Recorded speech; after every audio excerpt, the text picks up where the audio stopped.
Kavanaugh went to Georgetown Prep. Christine Blasey Ford went to Holton Arms. Both are elite Washington, D.C. area prep schools. Tonight, some alumna of Blasey Ford's alma mater are circulating a letter with 1,000 signatures so far. It says what Ford is alleging, quote, is all too consistent with stories we heard and lived while attending Holton. Many of us are survivors ourselves. Some of those classmates appeared with Democrats today. We believe Dr. Blasey Ford, and we are so grateful to her for coming forward and sharing her story. Sexual assault is a problem across America, and women need to be heard and they need to be believed. And we are so in awe of Dr. Blasey Ford's courageousness. The community stands with her. That is why we put this letter together. I hope that Dr. Christine Blasey Ford gets the message that we have her back. So against those optics, what do Republicans do? Stick to Monday or give Blasey Ford more time? Nan Arendt is president for the Alliance for Justice. Guy Benson is the political editor of townhall.com and co-host of Benson and Harf on Fox News Radio. Welcome to you both. Thanks for joining us tonight. Thank you. Okay, so I want to read through a little bit of what we've gathered tonight about the conditions that her team is setting. There are others, but these we've confirmed. No lawyers can ask questions. Only questions can come from committee members. Brett Kavanaugh cannot be in the room, and Kavanaugh must go first. Nan, I didn't practice for many years, but for enough that I've never seen the defense go first. Well, I think it's really too early to say what's going to actually transpire. I will say, as we just saw from that clip, that every woman in America will be looking at how this is handled and how it unfolds. It's clear that she is serious, has a credible allegation. It's important that she talk about it. And after all, Brett Kavanaugh has no right to a seat on the Supreme Court. No one does. It's a privilege, and he will have to show at this hearing that he really is capable and fit to sit on the highest court. He sounds eager to do that. He's got the burden. I mean, not her. He has the burden. Okay, we can debate that. This is not a trial in the sense of a criminal trial. I mean, this is a Senate hearing. He has said, and he's done his sworn testimony this week, he says he's happy to come back and he's looking forward to it. But I want to read you something that our own Chris Stirewalt put in the halftime report today. He said Republicans have to bend over backwards to accommodate Ford. They mustn't be bullies. If Kavanaugh's innocent, better to allow some Democrats to make themselves ridiculous as Republicans follow the process to the end. What do you say? Yeah, I think by and large, if the requests are reasonable, they can accommodate many of them. For example, if her lawyers want this to happen on Wednesday instead of Monday, fine. Monday, to me, is not some sacrosanct day. If they have certain questions about who will ask certain questions, I think having Mark Judge potentially brought up and questioned, I think, is a reasonable thing for them to ask. It's not reasonable to try to dictate who is allowed to ask questions. It's not reasonable to say we want to go second and make our allegation after the defense goes first. The FBI investigation thing seems to have been dropped even by them, which I think is positive. But I just want to go back, Nan, I really don't think that it's fair to say that the burden is on Brett Kavanaugh to prove a non-falsifiable claim with no corroborating evidence from the time.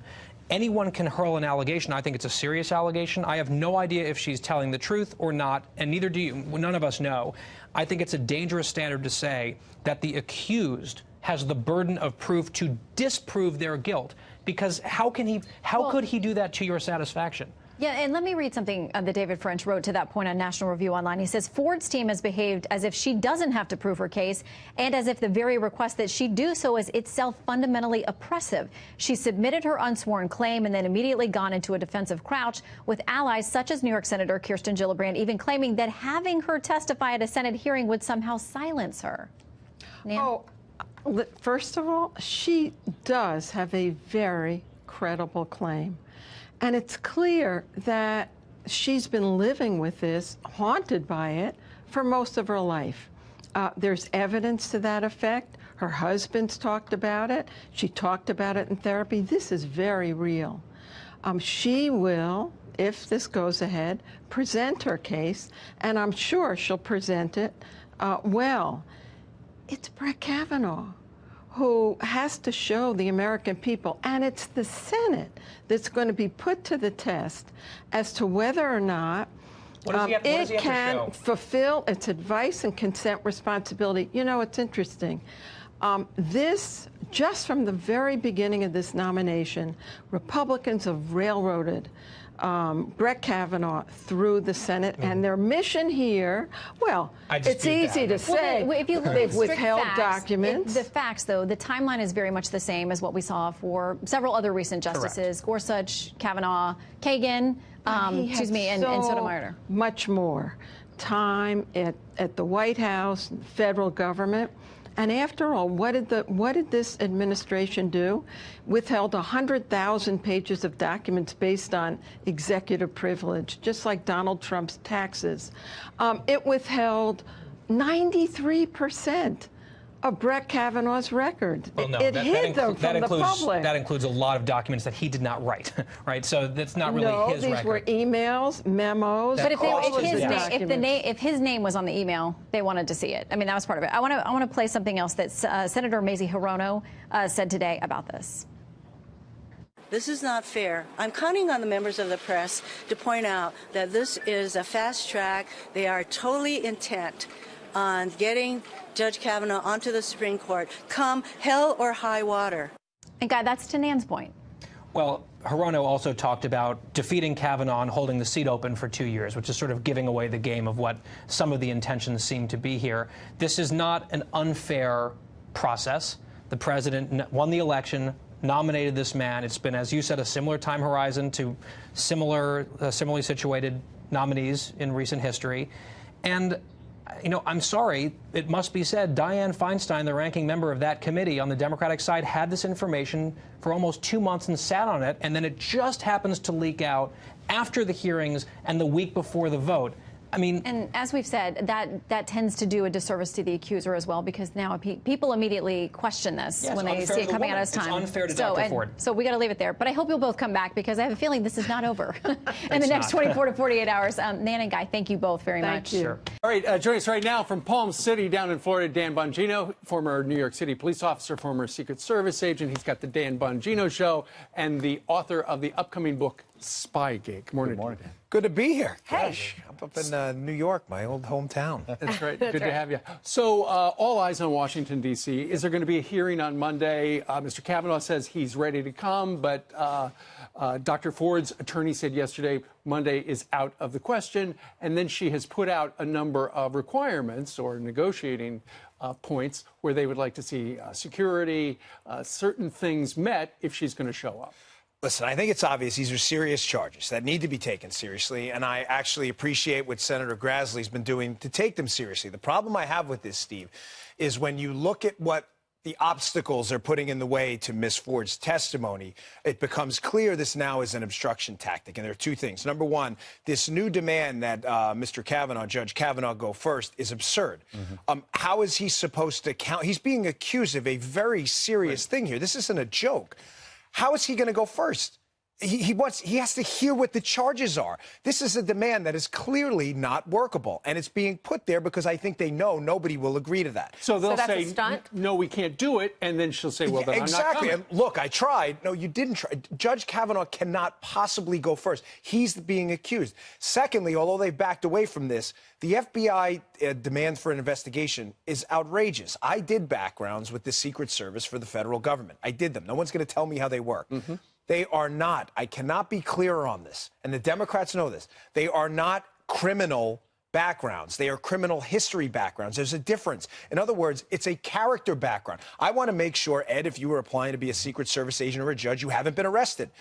So we know what your character is. I do not do criminal investigations. If your neighbor says, hey, Ed did this when he was 16, it may have been criminal, the best the Secret Service or the FBI will do is refer it to the local police. Meaning the FBI is not going to go to Chevy Chase, Maryland and interview suspects. Absolutely not. 100% no. But here's what bothers me. The Senate Democrats know that, and that's the reason they said we demand an FBI criminal investigation on this, knowing they'll never do it. So what is happening locally? Is there an investigation going on where this allegedly took place? Ainsley, from a former criminal investigator's perspective, there's really not much to investigate here. We have a charge that's missing details. Again, this is very serious. I'm not trying to downplay the gravity of Ms. Ford's charges. The problem with it is there are no details. What are you going to investigate? We don't have a location. We have two people who were there who deny knowing anything about it at all. Right. What is there to investigate? There's nothing to do. What do you think about her trying to dictate, and her legal team trying to dictate the terms and saying lawyers can't ask me questions? I mean, the Senate Judiciary Committee, if they bring anybody in, they would typically have their counsels do this. Also, Kavanaugh cannot be in the room at the same time as Dr. Ford, she claims, and Kavanaugh, as you noted earlier, should be questioned first. First of all, he can't be in the room. Shouldn't he be allowed to be in the room to hear what she has to say? Well, one of the basic tenets of the constitutional republic is the ability to confront your accuser. However, listen, everybody at the curvy couch here, granted, it's uncomfortable to have to do that. But that's the essence of a constitutional republic. In a society where we presume people innocent, you have the ability to confront your accuser. Nobody is denying that's not going to create an uncomfortable situation. But you can't have a society where they keep saying everybody has the right to be believed. Okay, granted, but does that mean that the be accused doesn't have the right to defend themselves too? Sure. That seems utterly absurd. Well, the President of the United States has made it very clear over the last week that he would like to hear her story. He was out in Las Vegas yesterday, and he clearly would like to see Mr. Kavanaugh confirmed. Watch. I think it's a very sad situation. He's an outstanding person. And frankly, Sean, to see what's going on is just very, very sad. You say, why didn't somebody call the FBI 36 years ago? I mean, you could also say, when did this all happen? What's going on? To take a man like this and besmirch. Now, with that being said, let her have her say, and let's see how it all works out. But I don't think you can delay it any longer. They've delayed it a week already. And you've been very accommodating. I have been accommodating. I say, let her say what she has to say, and let's see how it all comes out. But they've delayed it a week, and they have to get on with it. Get on with it. Politico has a timeline of all of the course of events, and it's very clear. She wrote a letter to Dianne Feinstein. She got it Feinstein got it at the end of July. Then early in August, Ford realized, you know what, he's probably going to be confirmed. I want to stay quiet. I don't want my name to come out. But then Feinstein, at the 11th hour, shared her letter, parts of it, a redacted version, with Democrats. And next thing you know, her name is leaked out, and now here she is. Steve, they've had this information since July, and I've got to tell you, having been in the conservative activist space for a long time, I have not seen conservatives fired up about an issue since Obamacare as they are about this. I would caution the majority leader and Senator Grassley. I wasn't elected. I lost my election. They won. But delaying this thing any further is not going to go over well with the base. They feel like this was a stall tactic. The Democrats had this information. These were serious charges. They should have been presented right away. They were made public and leaked by the Democrats. The Republicans still have not seen the initial letter. This is grossly unfair, and Mr. Kavanaugh is entitled to defend himself. I think if they delay this thing after Monday, it's going to be a disaster. Doesn't that blow your mind that Republicans haven't seen the letter? What is there?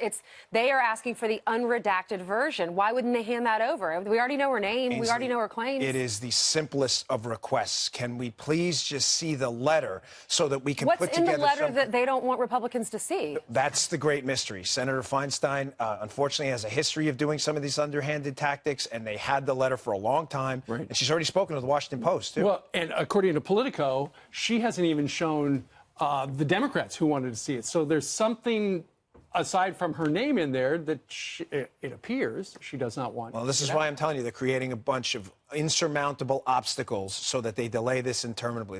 Senator Hirono has already admitted there's a delay tactic here. They'll keep the seat open for 2 years. Senator Hirono said they might wait beyond 2020, which is crazy. The Sheldon Whitehouse, by the way, the Democratic senator from Rhode Island, is saying, look, even if Kavanaugh gets through, Democrats are going to investigate and may even try to impeach him. Watch. Democrats wanted to investigate this beyond the election, but also when he says a crime victim, it's not clear there was a crime here. There was no crime ever reported. It's almost as if the Democrats forgot that there's these things called police departments. Now, I don't believe there's a statute of limitations on felony sex crimes in Maryland where this is alleged to have happened. But why? Think about it then. Why hasn't a police report been filed?